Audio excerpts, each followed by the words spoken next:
our guest is joining us all the way from China, originally from Jordan, Brother Mohammed. How are you, Mohammed? Alhamdulillah, alhamdulillah. Good to have you on the show. We've actually been really wanting to interview you for a while now. Oh yeah, we right? have. Yes, We've been chasing you down for weeks, but there's something always gets in the way. He's a very sought after individual. Alhamdulillah. Very unique story. I'm very excited about this particular episode. Much. And I'm very glad to be here. And finally, I made it here to this show. Yeah, you did it. We're here now. I used to watch it on YouTube usually all of the time. Oh, amazing. And now I'm here and I can't wait to get to it. Yes, let's jump right in. So we usually start by asking our guests their religious background growing up. So maybe we should begin there. All right. So, okay, I'm born in Jordan. Jordan is a mostly Muslim country. It's a Sunni Muslim country. But in Jordan, you do not know that you are Sunni or Shia or which sect of Islam you are. We all just know that we are Muslims and we think that's the Islam and end of the story. But of course, if you're born in the 90s, you have now a lot of social media, right? So it's time to ask questions and you get to know we are the Sunni group. Interesting. Or they call us, at least. We are Muslims, we love all Muslims, right? But they call us the Sunni group. And the idea will grow. The more you grow and learn. And of course, a lot of political stuff will happen or happened in our time. So we had to learn. You know, we had to learn that, okay, we are labeled as Sunni Muslim. So I guess this is it in a short answer. That's interesting that awareness isn't very widespread in Jordan about the difference. There's so many sects of Islam, actually.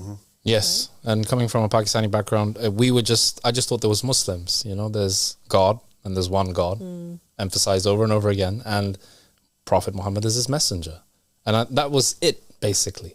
And then you have absolutely no idea that Islam has so many different sects and groups within it, and there is so much inner strife within the religion that as you're going to finally leave the nest and you go to university and you meet other people, you realize, wow, it's actually quite a fractured religion in many ways. When did you become aware that there were other aspects of Islam, and particularly Shia Islam?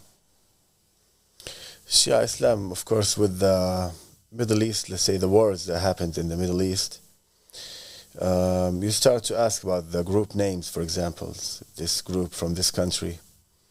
And when you if you change the TV channel, for example, you'll find them talking maybe negative about this group. The other TV channel maybe talks some positive.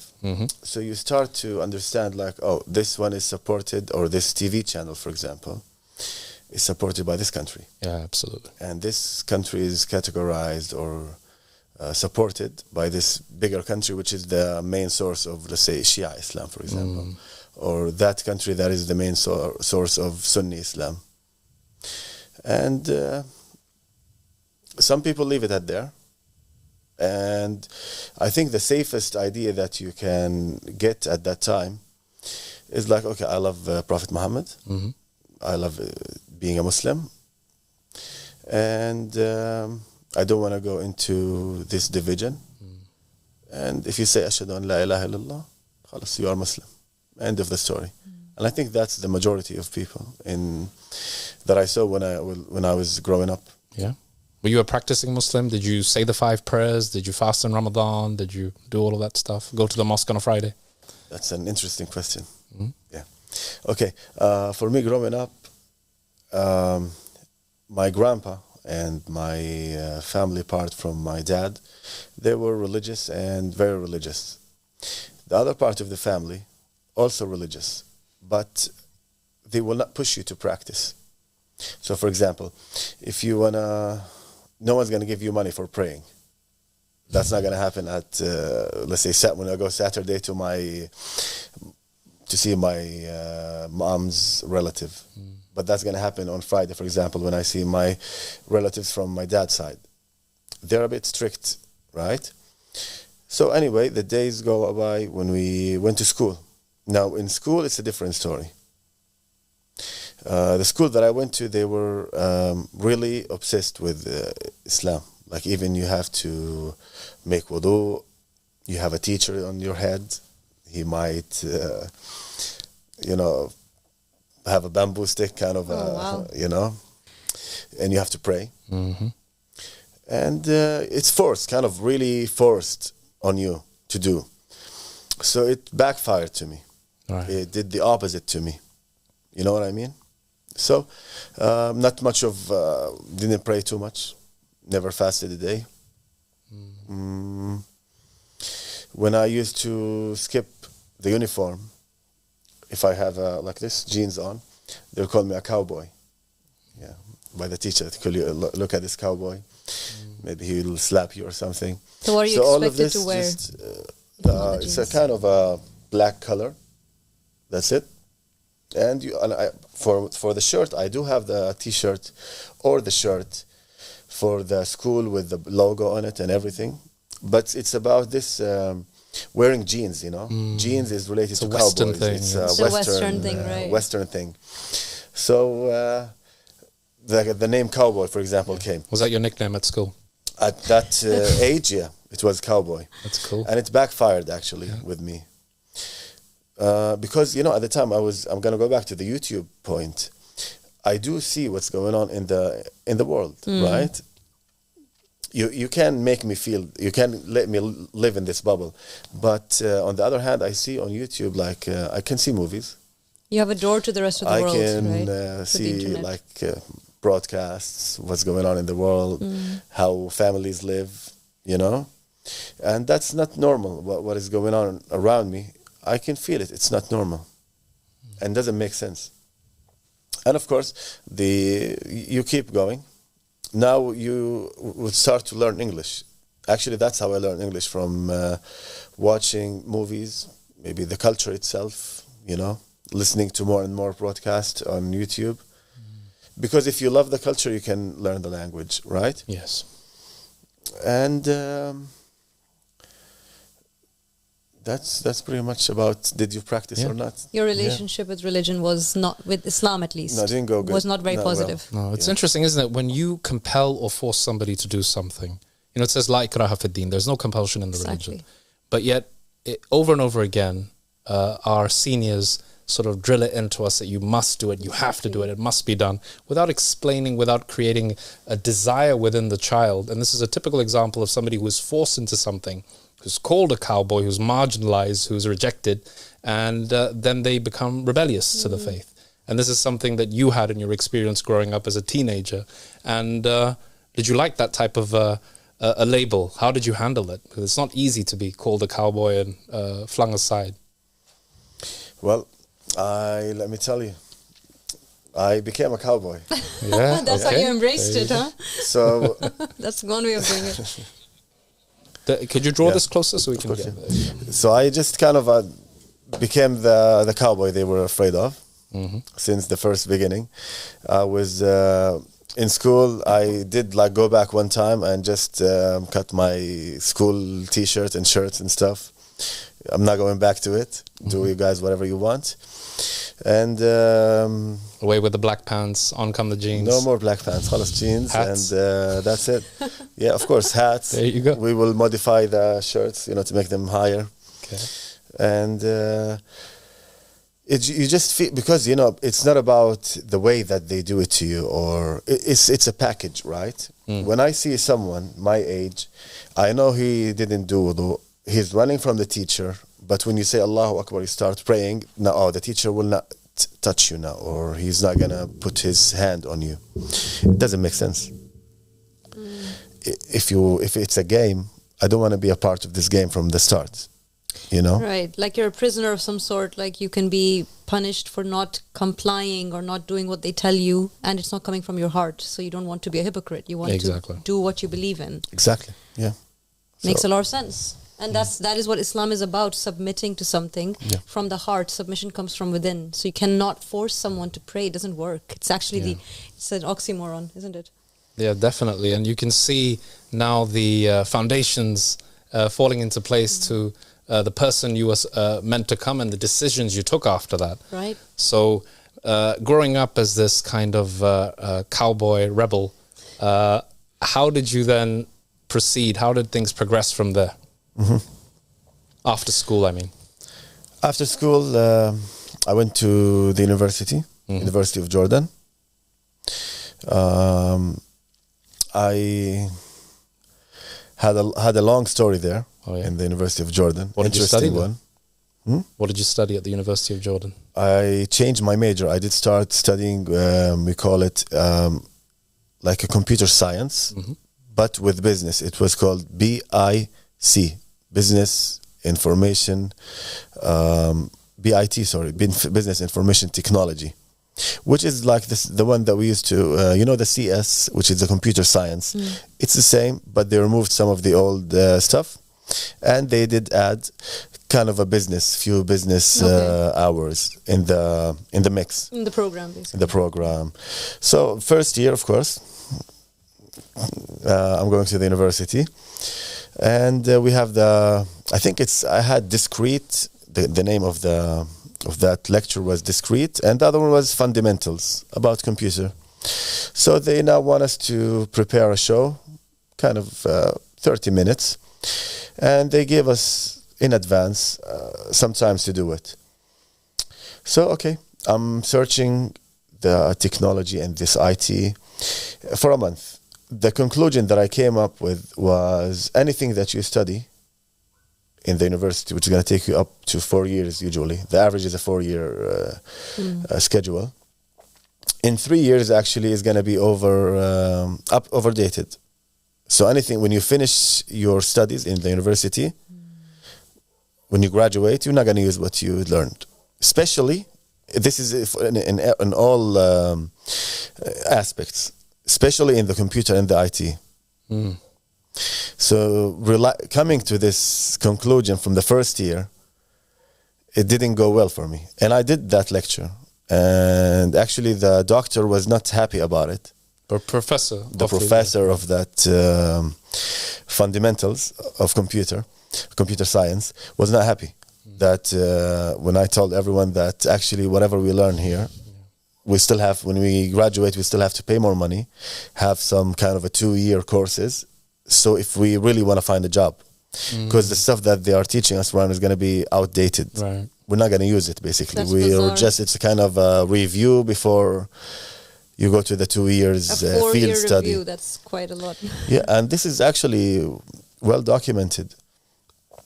Okay, so it's just a waste of time. So I changed my major, then got fired from the university.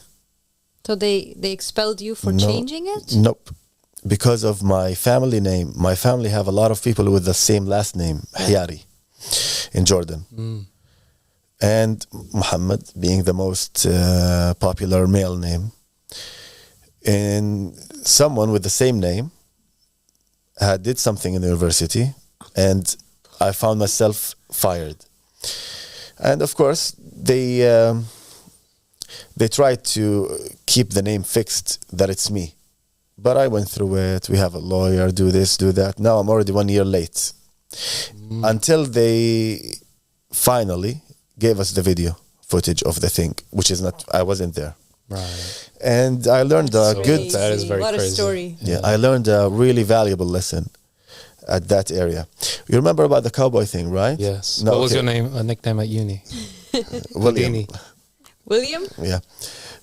He had one. Oh, there you go. William, yeah, because they say because I speak English, I can't speak English. Okay.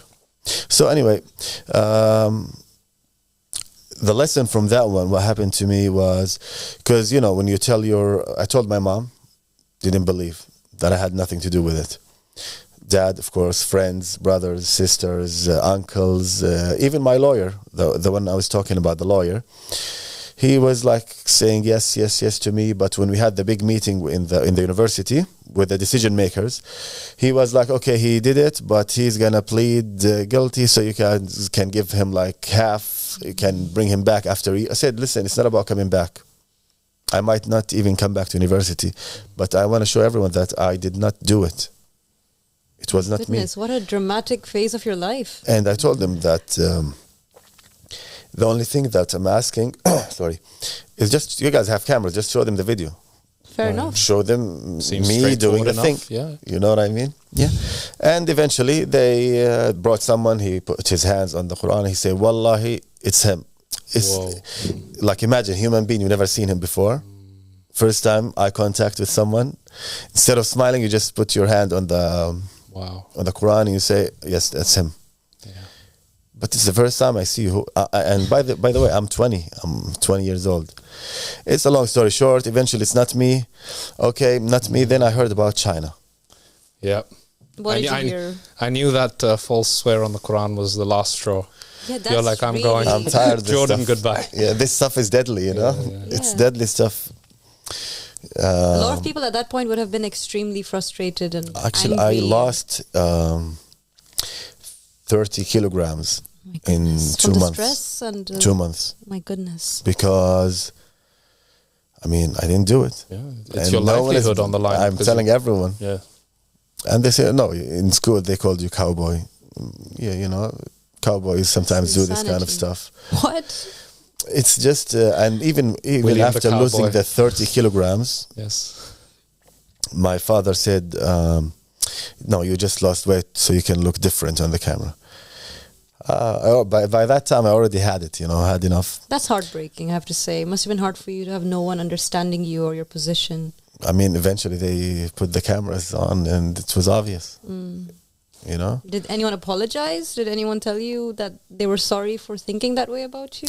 I mean, thank them. I thank them actually, because I learned like early lessons, let's say.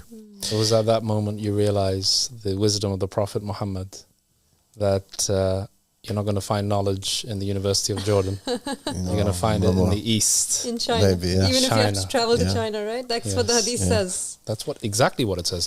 It could have said a lot of different things, but the Prophet specified China, even though you had the Persian civilization to the east. You had the Indian civilization. Exactly. They were known for mathematics and different things like this. Astronomy, astrology. But the Prophet said China. And that's where Fascinating. did that have anything to do with it? Or were you fascinated by Chinese civilization and culture from before? Why China? Yeah, that's a good question. So, according to what was going to happen after university, my uncle in Canada have a big IT company. He have around 400 workers, employees, you know. So he needed someone from the family to help him. But, you know, growing up, and I know that the West, or let's say Canada, for example, or the States, they look at us differently. So I wasn't really about to go there. I needed somewhere where I can belong, you know? Yeah. When you say us, you're referring to... Anyone that's not white. so like someone from the Middle East, for example. Someone Middle Right. East, someone with color. I mean, I do speak the language, not from school, not you from don't look the university, part. from people from that language, from that culture. Yeah. So I do know how they think, right? Because the culture is the language, actually. Eventually, the language and the culture are one piece. It's a one unit. Yeah. You cannot learn one of them. So I heard that. SubhanAllah, you know, that's really interesting. I just have to stop because when we were at one point in Germany, and I was struggling to learn German. And the first thing Abu Sadiq told me when I told him I'm struggling and can you give me something to help me learn quicker? Just wipe your hand over my head. Abu Sadiq said the fastest way to learn the language is to think in that language, to think like a German. Wow, that's fascinating. And when you said you have to, the culture and the language are intimately linked, that's exactly what it is, isn't it? You have to think in that way. You have to get into the culture, live in that country. Yeah. Yeah. So that's really interesting. So you really threw yourself into the culture, and through throwing yourself into the culture, the language came. A very alien language. Yeah. No, Mandarin. we're talking about English now. Oh, okay. It's still English. Okay. Now we'll jump So to the English. Mandarin. But English too is very far away from Arabic. Oh, yeah, definitely. Yeah. So yeah, I wasn't about to go there. I didn't feel that I'm gonna be home, you know.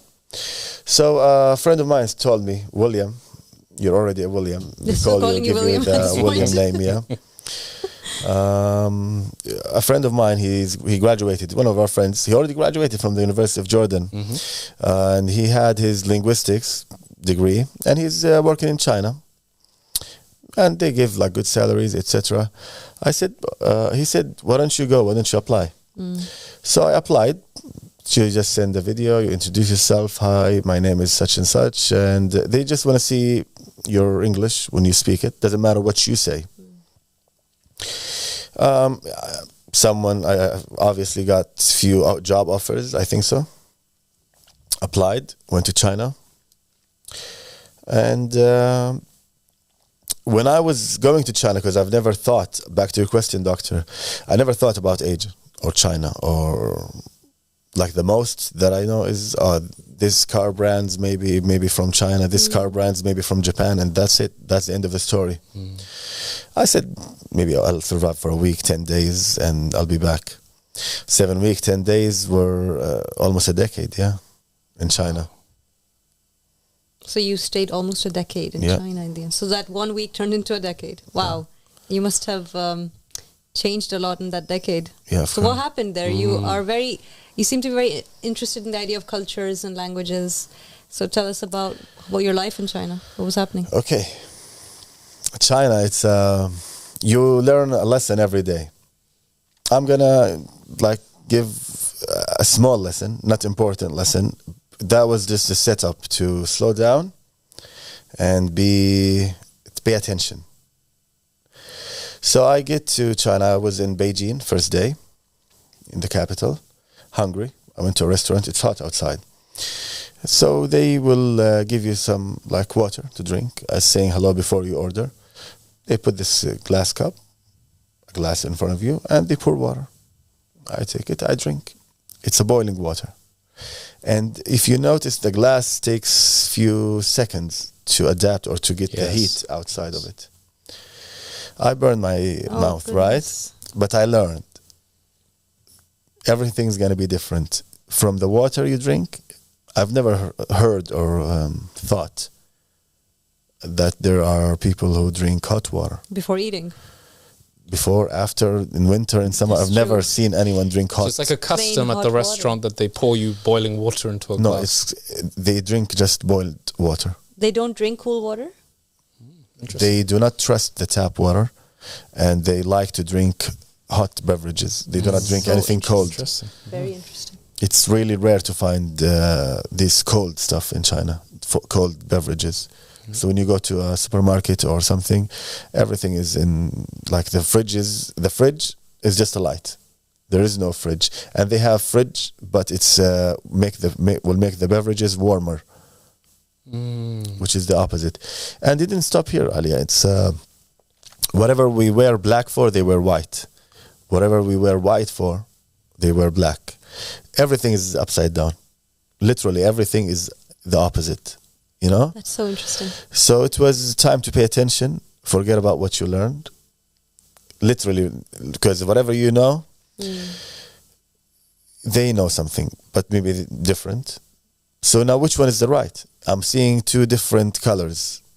There is no gray. If you go to a European country or maybe a neighbor country or something, you might find some gray colors, right? In between stuff. But now it's all white and black. And you go from on to the journey. Now you have to decide. Then who are you to decide? You start to think. The philosophy behind it is really astounding. So I was really grateful for this journey in China. It's also interesting that for you to survive in a place like that with everything the other way around now, as you're putting it, you'd have to be very flexible to the changing surroundings. And you'd have to be very flexible to changing your own self from inside and your expectations, which is interesting considering how your journey went ahead with religion and your relationship with God, right? Yes. Which also I wanted to ask you, you had said earlier you were not ever very invested in Islam or practicing Islam. You had a bad experience growing up. But what about God? You and God, how was that for you through all of this? I kept a feeling inside my chest. You know, when you're, let's say, 5 years old, around that age, when you're a child, I mean, at that time you're pure, right? So I try to keep this version of me alive inside of me. Why? Because I know someday I'm gonna need it. I mean, I want to keep this original person that came from God, right? Or the baby, the clean. And it went on. I mean, I know that there's a God, of course. I know that. I love Prophet Mohammed and his family, of course, but did not act on it. You know? The rituals. He didn't act on the rituals, basically. No dua, no nothing.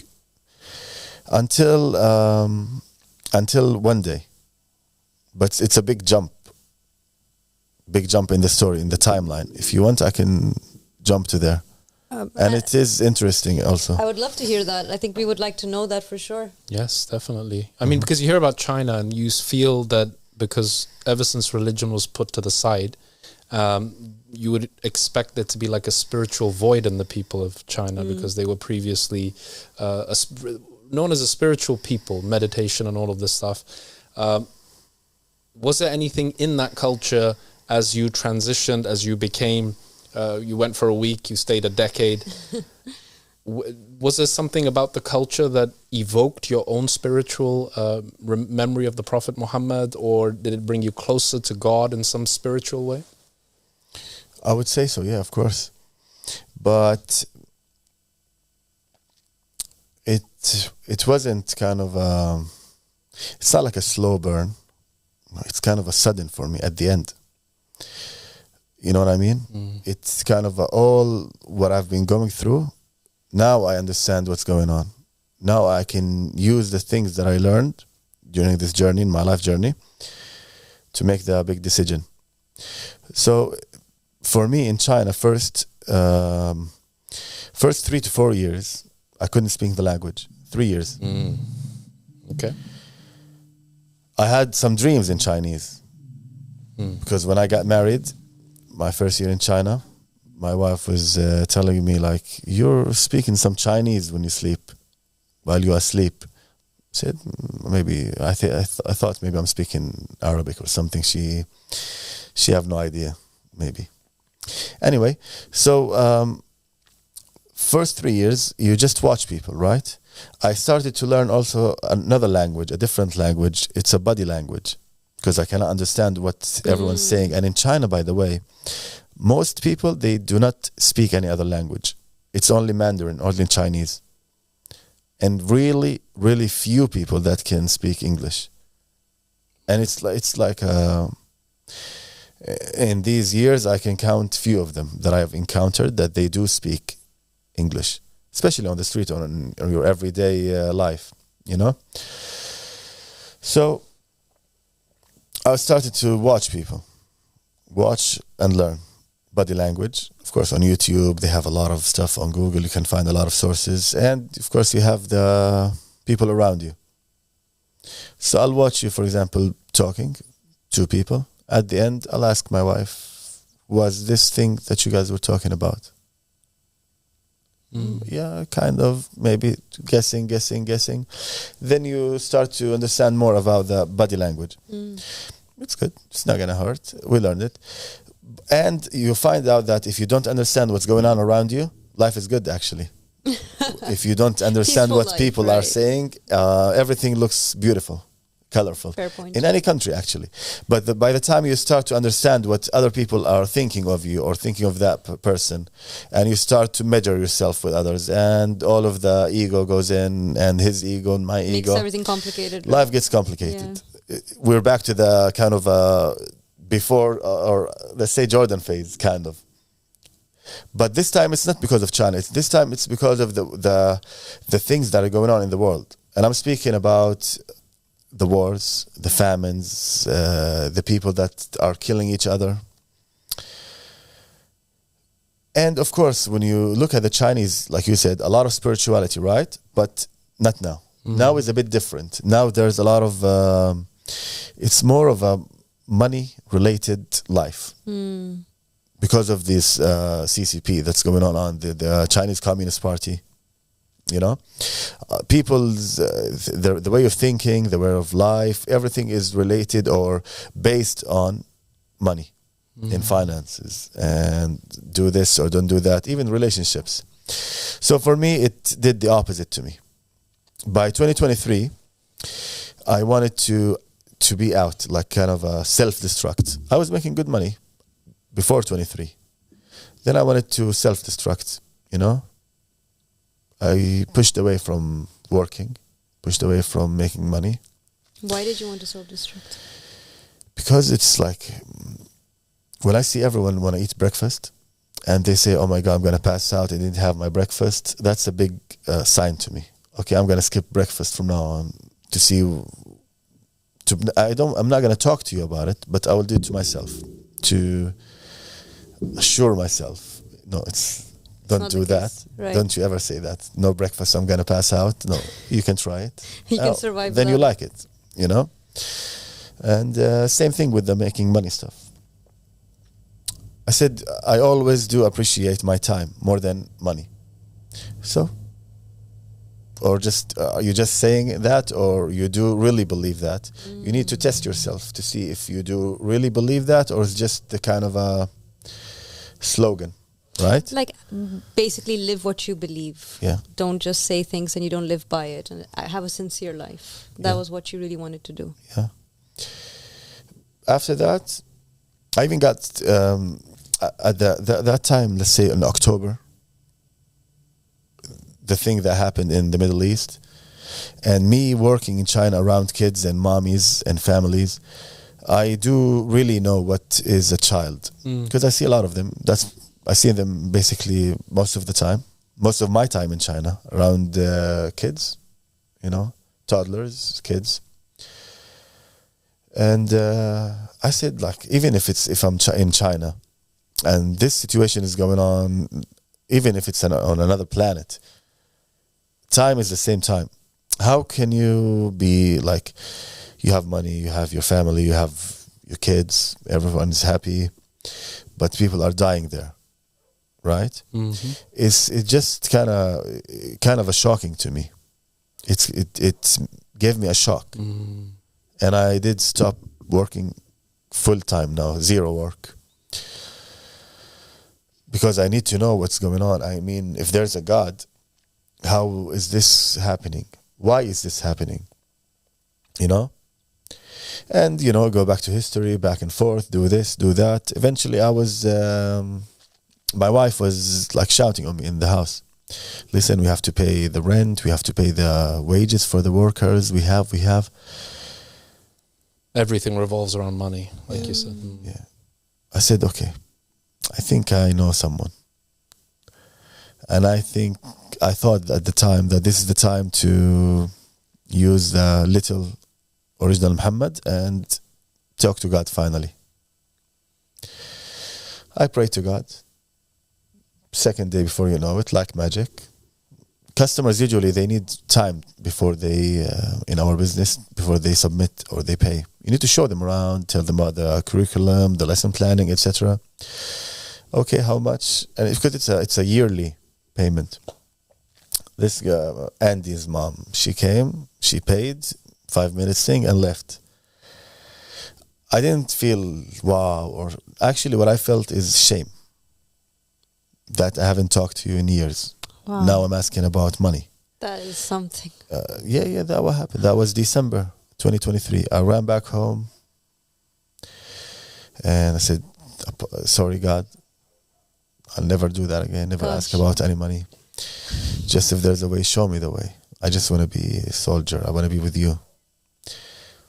Okay, slept. Second day, just on YouTube, and I saw one of the Mahdi has appeared. One of our Sadiq lectures. He found you.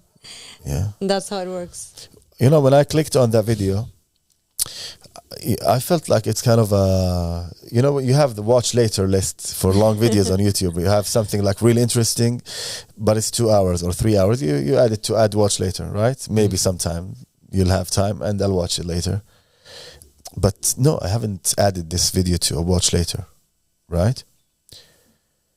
It was so interesting. I felt like, you know, when you have an exam, sometimes you have a quiz or something, and the teacher is like, he's a different teacher. He's smart. He will tell you, okay, These are the answers. You correct your mistakes by yourself. That's what I felt when I was watching the lecture or the video, which was about the Surah Al-Kahf, about the 7 sleepers and the stories in the in that particular surah. What an episode to that start was, with. Yeah, tremendous. And I sent it to my dad, to my mom, to my friends, to everyone. None of them completed the thing, the video. Some of them would say, I already pray, I already do that. Why would I watch? I said, okay, I'm already tired of Mahdi when I'm already praying 5 times a day. speaking too much about or arguing. Yeah. At the time, I have no idea what's going on. But I'm a YouTube expert. I'm a YouTube expert. What does that mean? What's meaning YouTube I've never put a comment, I never put a like, I never wrote anything on YouTube. I just watch. If something I like, I'll go to the oldest in the channel, oldest video, see what's going on. I don't read comments actually, even to see what's the story before I give my judgment on something. So I went to the oldest. It was the name of the video at the time, Signs of the Imam al-Mahdi, or How to Identify the Imam al-Mahdi in 2023. I watched the video. When he said, Father from his peace, he said the name Ahmad al-Hassan. It's like a password to me. That was the name that I needed. Somehow it just stopped the video. Everything makes sense. I repeated the video one more time. Then I hear Ahmad al-Hassan one more time, right? I went on YouTube, how to pray like Ahmad al-Hassan. And that was the first time to pray. But before that, I had to go to Google, how to make wudu. I forgot there's a neck to wash or no. Some details, how to Surah Al-Fatiha. Double check, just double check. That is a big jump suddenly, a very big shift in you. Yeah. I mean, it's really logical. Especially if you go it one by one, all of them are logical. You cannot argue with that logic. If you are a sincere person, if you really step back and you can imagine, okay, if I'm from Canada and I watch this video, how would I react? Okay, if I'm from Pakistan, from Jordan, from okay, what about the logic? What if you are a logical person? Right? You watch the video and I think it's a no-brainer. You cannot argue with it, right? No, you can't. Absolutely. Abu Sadiq is very logical and he really corners the person listening with logic because there's no hole in the argument, for sure. But I think it's interesting that you went from the kind of person you were before that to, as soon as you begin to listen to that logic, you say to yourself, I really need to go full force into that direction. Remember how to make wudu, remember how to pray, and reestablish that lost relationship with God. I think that's very interesting. Because, when I was 16, I just throw this one in, 16, 17, I don't know, in Jordan, I would like to think, okay, what if you were in the time of Prophet Mohammed? He's not going to knock on my door. I'll have to be maybe walking outside, looking for someone outside. I'll have to find him. I'll have to go back to my home, tell my neighbors, tell my family members, tell my friends that there is such and such. The Prophet Muhammad is here, alayhi salam. Right? The Imam al-Mahdi. I mean, the state of the world was, it is still, it's just getting worse, right? Worse every day. So where is he?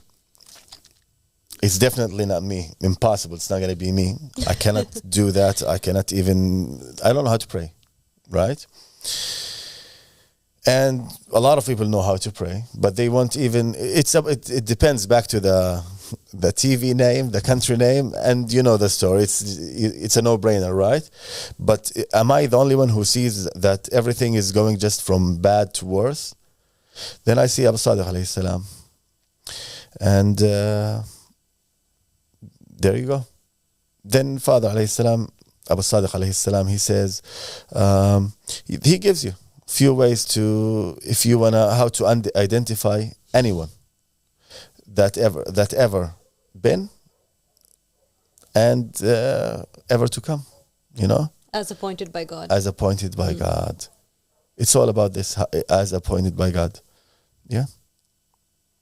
I mean, even if you do not talk about appointed by God, Abu Sadiq from his peace, and even if you just take it logically, more than enough. Appointment by God, alone is enough, right? As a man, as a brave man, alone is enough. Yes. Yeah. So for you, it was the kind of intellectually coherent arguments that he was making based on logic. It made sense, step by step, reaching a conclusion. That's what really drew you into Abba Sadiq as a personality, as a person of knowledge. But did you, growing up as a alienated Sunni Muslim, did you have any expectations of the character of the Mahdi, what he would be like? Did you know of any narrations related to him? Was there any kind of match or surprises when you discovered Abba Sadiq finally? Okay. For me, first of all, I always have this feeling. It's not a feeling, kind of a feeling good, feeling bad. No. After leaving Jordan, actually, while I was in Jordan, let's talk about wider, like the end times, for example. If you go online, you cannot find a lot of materials from Arab-speaking people. It's more going to be about the English. It's going to be in English. Revelations from Christianity, from people who are Jews, Christians, you know. People who have these like tons of YouTube channels that they talk about the four beasts, and they have their own interpretations, you know. So you know you're going to get lost eventually. So there is nothing called knowledge, right? This one I'm pretty sure about it. I was before like this religion. I know that me myself. It doesn't matter how much you read, how much you learn. You know nothing. You have no idea what's going on. That's when I was finished with. And the more you know, the more you believe that you have no idea what's going on in the world, right? Let alone the heavens. But it's kind of something in the soul that you feel. So why I said the name Imam Ahmad al-Hassan alayhi salam, this name by itself was enough to me, was enough by me. And actually when I had the first dream, I saw Abu Sadiq alayhi salam and Imam Ahmad al-Hassan. I was between a lot of believers. I think my dad was beside me, but not my physical dad. I didn't even look at him because everyone was excited. We all, the believers, we were very excited. Then I saw Abu Sadiq alayhi salam and Ahmad al-Hassan, they walk between us. And I went and shook Imam Ahmad al-Hassan alayhi salam hand. So beautiful. So when I woke up, I didn't know who's that. Like short white hair, short beard, right? Have some glasses on. I haven't read The Goal of the Wise. You didn't know that you'd seen Ahmad al-Hassan. I know, but I think maybe this is because Ahmad al-Hassan, I see the picture on the channel or on the TV that satellite station with a long green and beard, right? Yeah. I haven't read The Goal of the Wise by the time because I'm busy on the YouTube, the lectures, and I'm going, you know, I'm a bit late on the YouTubes. So when I read The Goal of the Wise, there is a section where it says, it's the latest picture of Imam al-Hassan alayhi salam. Oh, wow. When I saw that picture, I knew that's the man. I saw him in my dream. I shook his hand. And actually, when I look at his eyes, I had a lot to say, you know. But it's kind of, I became a picture. I had this feeling that I don't have to speak or say anything. He see it already. He can see it. Exactly right. And I saw in his eye the noon, you know, the kind of the letter noon. And it was lighting orange. When I looked at it, this feeling, and it was a nice one, yeah. Then I learned from Abu Sadiq alayhi salam that you have a lot of ways to do the istikhara. One of them, I did the Quran, take a picture. I didn't understand what's going on here. A year and a half later, which is, you know, a year and a half as a believer. Going back to my old messages with my dad because the relationship went south. So I want to see. Yeah, in December, I did tell him this about Surah Al-Kahf, this video about the 7 sleepers. That's true. Oh, the istikhara. Oh, it's page 573. 573 is about Surah Al-Jinn. when Abdullah rose. Oh my goodness. But now a year and a half in the dawah, and I know what does it mean, what right? A verse. Yeah, and also a year and a half in the Quran. I think we need to give some context to our viewers because I'm so enthralled with the story that we're forgetting to tell them what that means. Like, can you? No, please. Well, basically, this verse, this beautiful verse in Surah Jinn, it's, and I'm paraphrasing the translation here, but it's essentially saying when Abdullah rose, they swarmed around him. Yeah. Something along these lines. They gathered around him.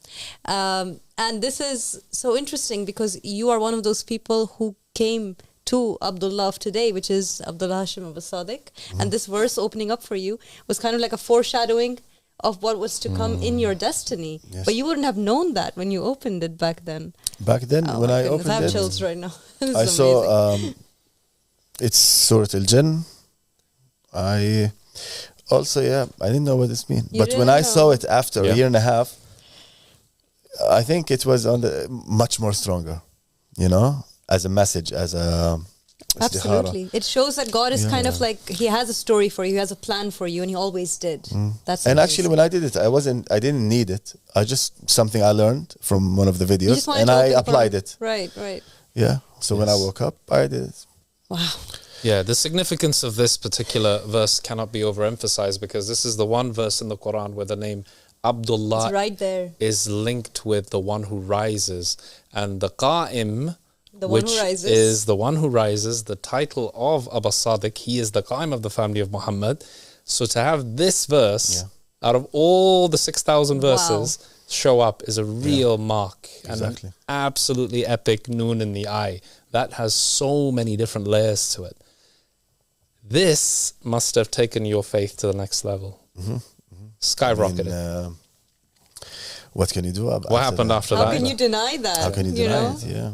So you were now seeing that your relationship with God, that you just began, you started talking to Him, He immediately throws this into your path and says, hey, the Mahdi has appeared on YouTube. And then He is cornering you not just with logic, but also with His own communications, His own kind of like miraculous signs that are appearing in front of you. That's incredible. Dreams, istikharas. As you said, how can you deny that? Yeah, what happens next? It's such a great story. Yeah, yeah, exactly. You got onto a catapult and came back west. Yeah. During these times, of course, talking to their parents, like usual. Yes. And it's just talking to the, friends and parents and linking it to what happened in the university in Jordan. It's like you think about your physical relationship with your family. It's like, okay, let's take it to a third scenario or a different scenario. If I saw a UFO, me as your son, don't we have a secret word that I can tell you to believe me, or as your son, as my mom, or you're my best friend, or etc. Right? I don't think so. It's kind of like a swarm of fish or swarm of something moving, and you just move with it, or you just turn around and you want to see the end of it. Is there an end to it or no? That's what I think. Yeah, it's just people are just used to what they have. Change is hard. Change is always hard. It is hard. Yeah, it's actually the very rare and the very few that are willing to break away from what the crowd is used to. Unfortunately. Yeah, I mean the crowd is like what's his name? There's an Lebanese American philosopher. His name is Khalil Gibran. In one of his books, I think it's called Foam. Yeah, Foam and something, I forgot. Khalil Gibran's pretty well known. Khalil Gibran's well known, yeah. He wrote The Prophet. The Prophet is very famous. There's another one. There's another book. Okay, I'll remember the name. In that book, he says that there's a man who he left his hometown to work, away. And he worked for about 3, maybe 6 months away. Now it's time to go back to his hometown, to his family, wife, and kids. So he does remember that there's a big mountain behind his house. So, okay, walking, longing for that big mountain so he can assure himself that he's nearby, he's close to home, he's about to arrive. So he sees that big mountain. His eye says, I see the big mountain. Now his the other senses, the hands say, I do not feel a big mountain. The mouth say, I do not taste a big mountain or a mountain. The nose, I cannot smell. The ear, I cannot listen. I cannot hear a big mountain. So the senses together, they came to the conclusion that there is something wrong with the eye. And they discredited it. You know, so the senses came to the conclusion that, okay, something's wrong with the eyes. Yes. So that's... Like the eyes are behaving like a cowboy. Yeah, and basically, you know, we as a human species, we can see 0.5 from all of the colors and lights in the universe, right? Yes. But still, we judge on everything by our own eyes, Right. which is a disaster. About, if you ask me, it's a recipe for a disaster. Very misleading. Yeah. Interesting. Very nice analogy. Really like ties up your experience with, in general, with people and them not believing you through your story. And so at this point, what happens? You're in China. You found the Mahdi on YouTube. You're trying to learn how to pray because you want to be a good Muslim, and you're assuming, okay, this is probably how I have to be now, right? Because the Mahdi's here, I should be praying. The ritual prayer, am I correct? You were trying to... Yeah, I did that for, alhamdulillah, like for a week, 10 days. Then I saw the video that says how to do the real prayer. Good. Which is the to follow your imam of the time. Exactly. That's much better. Makes a lot more sense, right? Makes a lot more sense. It's much better. But now I'm in China, right? And, you know, of course, you know, you're in a communist country. Now you go outside in China and you do the real prayer, you know? And by the way, I had a phone. This is for the Arabs that they live outside. They always start the conversation with, brother, by the way, I have an open mind. When you hear this, I have an open mind, it's red flag. Just hold on. So what happens usually is, brother, I'm living in the States or in Canada for 5 years, 10 years, 20 years. I have an open mind. Okay. So tell me, what is the hard? What do you do as the Ahmadi religion of peace and light in day to day? Well, okay, I lost, for example, mom and dad, friends, family, you know, that kind of stuff. Wife, son, for example.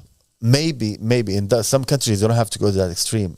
But as someone from this Sunni Islam or Shia Islam or Islam in general, they take they take it personally, right? So me, myself, for example, if my son is going to be in the future a Buddhist or atheist, or okay, that's good. We have a table, let's talk. Like Abu Sadiq alayhi salam taught us, right? Okay, that's actually, you're different now. We can talk more actually about the differences between me and you. It's more interesting. It's more interesting. Life is more interesting. It's not like kind of a personal thing. Goodbye, I'll push you away. So that's not with an open-minded, but they want to show you that if they pray 5 times, it's much harder actually, which is not, because you're not helping anyone. Exactly. It's not about how many physical movements you're doing. You're doing. Yeah. I mean, if the donkey was the one who worked hard, then this land should be for him. He's the one. It's not to the owner. It should be to the donkey. But it's never the case, right? Well put. Yeah. So in China, by the way, in China, there people are interested in this Ahmadi religion of peace and light, and in Abu Sadiq, the city that I was living in, it's well known that they know the picture and the name of Abu Sadiq alayhi salam in China, and people in China are smart. They know, and especially, you know, the people with, let's say, rich people, like really, really rich people, business people, they'll be like, you'll see the fear in their eyes. But I don't agree. This model is, you see them as scared. Then I will go back to the first point while talking to them. I'll say, that's why right now you guys are like less than 1%, the rich people. And 99% of the people are the poor people. And I think, God said now, it's time for the 99% to have the word. It's time for them to speak, not the 1%, which are the rich people. And this is also a testament to your faith. This from China. This is the first one in China, made in China. Made in China. But I know there is a lot more to... no tariffs on that? Wow. No tariffs on it, but I know that a lot more are gonna come. Yes, Yeah. inshallah. That's So- really This is the I mean, first it's one. an awesome hoodie. I would love one. Yeah. like that, amazing. to be honest. And you used to sport this around, and lots of people saw you. Of course, Yeah, course. there you I wear it like a. See, that is like a that is crown, the yeah. true prayer. Well, this Yeah. is salah, right? Yes. Connection with God through the imam that He appointed. Beautiful. Amazing. And thank you for doing that and for making that Thank you. awareness, because it's not easy in China. No, it's not. It's not easy in a lot of places, and China is definitely on that list for sure. And Yeah. you still did it. As a Middle Easterner, as a foreigner, as a somebody who speaks Arabic, do they also have the same, by the way, kind of fear of Arabs and Muslims in China as they do in the West? Since is there a same kind of suspicion around them, or? I mean, not as much, but still. You know, it's, That just being a foreigner in general, that you looked at with a little bit more. yeah, if you're a foreigner, you do look different. There, But you weren't in China any is a danger at any closed time. country, you know. Right, It's recently been open to the world. But for them, you know, it's a closed country. So also they had some of the good stuff still saved in China, you know, kind of the positive about countries. So I know, for example, now everyone knows that there's a problem between, for example, China and the States. But the States in Chinese, it's called Meiguo. Meiguo means literally the beautiful country. Beautiful country. Mei means beautiful. Guo is country. So when you see them next time talking like the politics and saying this, the USA, in Chinese what they are saying is we're gonna put tariffs and do this to this beautiful country, Fascinating. That's true. which is you know what I mean. It's not that bad, but it's still. I mean, it's the same now.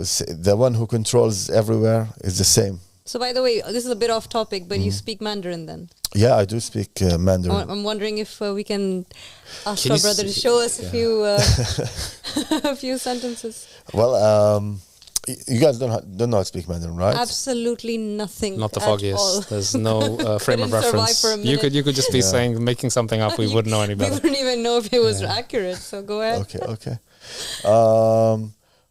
Wa'aini Aba Sadiq. I said, you want the translation? That would course, be great. I love you, Aba Sadiq. Oh, Yeah. Whiny, huh? Wa'aini, yeah. Wa'ain. Yeah. Oh, it sounded almost Arabic. We do have a brother here. We have two brothers here actually in the Yes, community who can we understand do. our dear brother Mohammed. So we can always go back and check if that was Yes, correctly indeed. said. Yep. I'm sure it was. And by the way, the Arabs can do the Chinese language better than the, let's say, non-Arabs. Oh, because they can make the sounds right. Yeah. Correctly, right? The Yes. sound for us, for example, I make it Yep. clearer than the Chinese. Yeah. Because of That's the Arabic. you go. Alhamdulillah, yeah. Sorry, That's that was it. a bit off topic. But you were telling us now at this point you stopped praying again, the ritual prayer, because you watched the video where Abu Salik explains the real meaning of prayer. So what was happening now? You were just going through the lectures? You were just getting more accustomed to the religion? I mean, when you start, for me, when I started watching the lectures, I couldn't stop. It's kind of, like I said, the quiz or the questions that you had, let's say, most of your questions that you had at that time are being answered one by one by one. And the most interesting part, the questions that you've never asked yourself, that you see in the lectures or in the book, that you would say like, oh, how I've never asked myself or never wondered about this question. Because now you have new questions, new angles, new ways of thinking. That's true. Which is really, if I want to leave something today for the people who are watching, it's really a good start to start watching the videos on the Mahdi Has Appeared channel, YouTube channel, and of course the Goal of the Wise. And if you don't have time, make time. How do you say in Mandarin, this is the best book ever written? Say it in Chinese? Yeah. Okay. Give you a challenge. Come on. That sounded correct to me. Yeah. Sounds pretty good. Respect. So you said that basically, I like how you put it, that watching the videos was almost like finding if you had the right answers all along or not, that deep down you knew were true, but the world keeps opposing it. And then that you have this man who's the Mahdi who's confirming it with proof, and it's so assuring, isn't it, to hear that kind of beautiful logic. But was there ever a point where you were reading the book or watching the lectures and you said to yourself, whoa, this is like a lot, this is very difficult, or this is very heavy? Because we know these narrations that the Qaim does bring heavy knowledge for the people. Did you encounter anything that you found that way? Of course, there is. It depends on your background, actually. You know, it depends on your background.